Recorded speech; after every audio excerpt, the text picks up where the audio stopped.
It came from a handbook called the Sales Manager's Handbook, written by Acetate.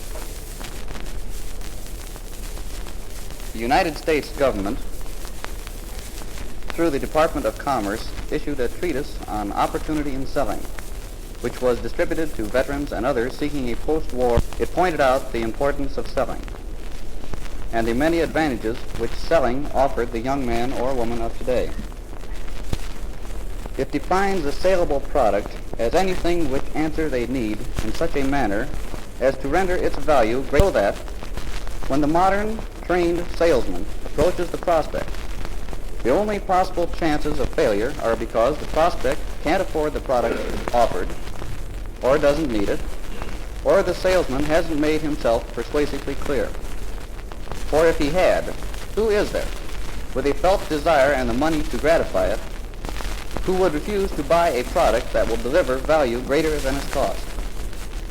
That would be to expect the prospect to enjoy cheating himself, or willingly to put up with less than he might possess. Here, then, is the principle upon which modern salesmanship is based. Salesmanship is the art of providing products that won't come back to customers who will.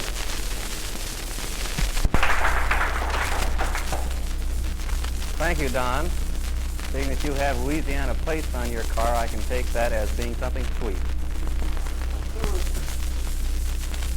Gentlemen, in 1870 there was a phrase which is now very famous, uttered by the great newspaperman Horace Greeley.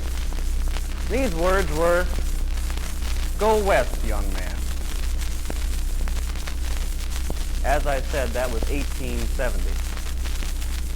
This being 1951, let's bring that up to date a little bit.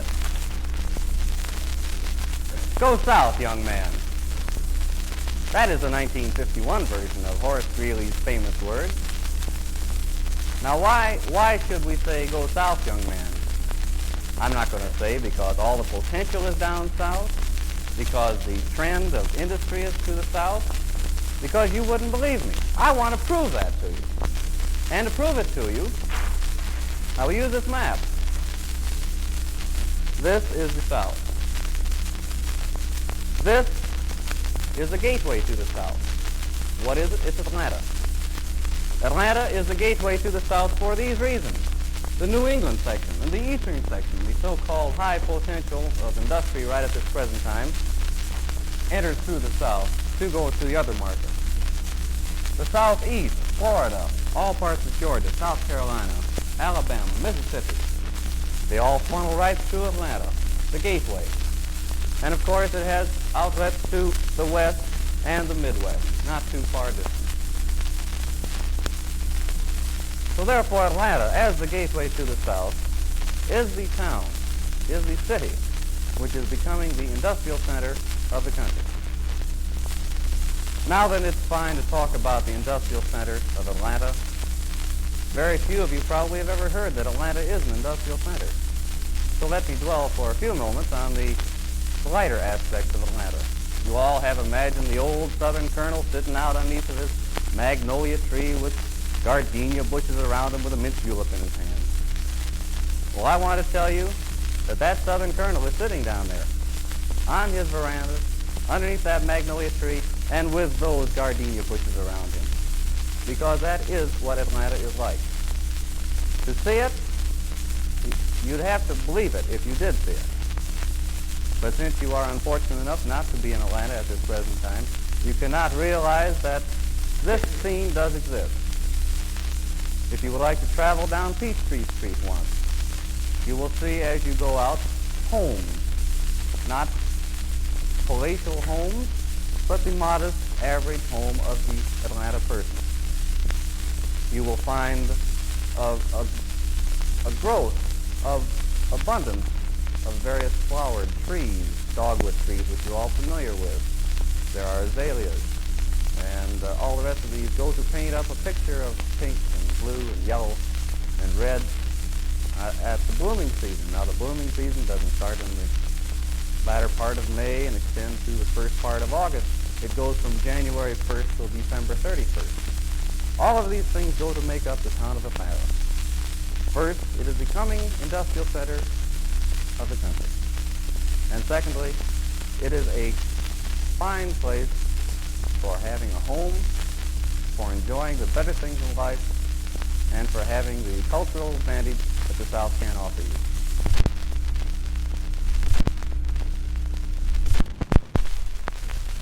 Well, that's an old one. Everybody's heard it.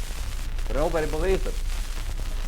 Now, why nobody believes it is a matter that, well, it's just something that happened in the dim, dark past and nobody wants to remember it. Well, I'll grant that the money might never be good anymore. But the South is rising again. And it's not rising in a military sense now, it's rising in a political sense. You've all heard of, during the recent election for president, the Dixiecrat movement that took part of the South.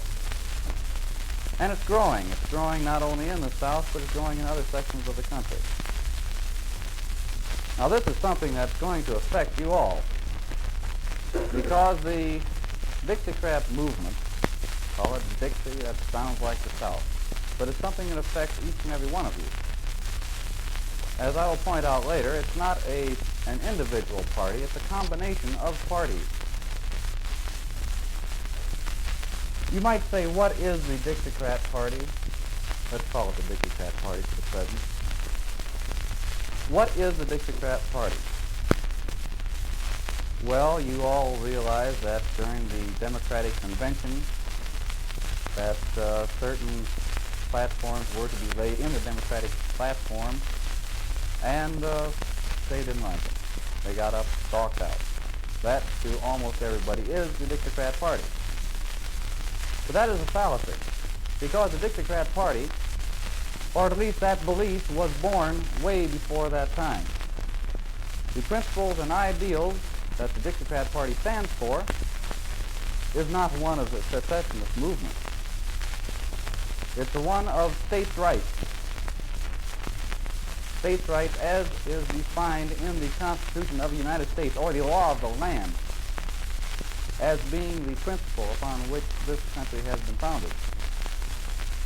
What they would like to do is to again return to the law of the land and to a government that abides strictly by the Constitution of the United States. Now that sounds a little bit harsh, I will agree. Give everything back to the states. We can't do that now in these present times. The Constitution was drawn up in the latter part of the 18th century. It fitted into that type of country, fine. But nowadays we have other things which the national government does have to consider. There is defense. On a state basis, we'll agree that national defense cannot be handled by the state government.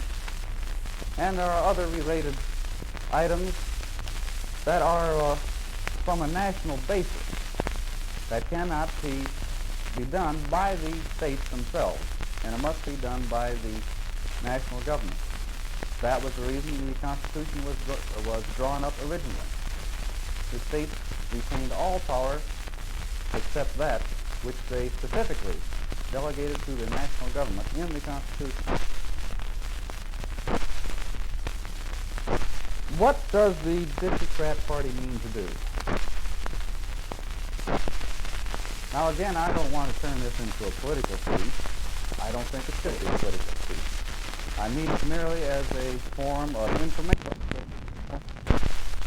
Now I hope that I have a broad enough view on this subject, having gone to school in Illinois, having worked in Connecticut, and being here in Pennsylvania right now, and having had schooling in both the North and the South. Not as a Southerner, but as a non-partisan, you might say. I mean, just the fact that I happen to carry a few little things that keep reminding me of home. But we still consider myself as being a non-partisan at the present time. First off, they want to combine the principles, the better parts of each of the present political parties, the Democrats and the Republicans. I believe you all realize that the old line, or the power of the Republican Party now, on a domestic basis, it is conservative, but on the foreign issue, it is very much isolationist. Now, the Dixiecrat Party is a party, whereas they go along is a conservative domestic party. Conservative attitude toward domestic relations and an attitude of non-isolationism for a foreign policy.